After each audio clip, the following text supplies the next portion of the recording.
কবে নাগাদ দপ্তর বন্টন করা হবে এবং কি কি বিষয়? শিগগিরই আপনারা জানতে পারবেন কখন এবং কাকে কি দপ্তর দেওয়া হচ্ছে, এর মধ্যে খবর পাবেন। পূর্ব ত্রিপুরা থেকে জানাতে পারে এখনো ডিসিশন হয়নি, সবই সময়ে সব জানা যাবে। কবে নাগাদ বন্টন করা হবে? এর মধ্যে হয়ে যাবে। আমি তো এখন যাচ্ছি এয়ারপোর্টে, আর কি আমার সম্প্রচারণ যেতে হবে মালদা। আমি আসার পরেই ডিসিশন। আর কি সম্প্রচারণের কোনো স্কোপ রয়েছে? বললাম না, যখন যা হবে সব জানবেন আপনি।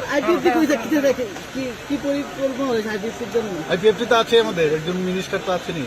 স্যার, আজকে এই যে শপথ গ্রহণ অনুষ্ঠান, এই শপথ গ্রহণ রাজ্যবাসীর জন্য কি বলবেন বা আগামী বলবো, আমরা তো সবসময় বলছি যে আমরা সবাই একসাথে জাতি জনজাতি মিলে আমরা ত্রিপুরাকে মানে শ্রেষ্ঠ ত্রিপুরা বানানোর লক্ষ্যে আমরা কাজ করছি এবং সেই দিশায় আজকে আপনারা দেখতে পেলেন এখানে দুজন মিনিস্টার আজকে শপথ নিল।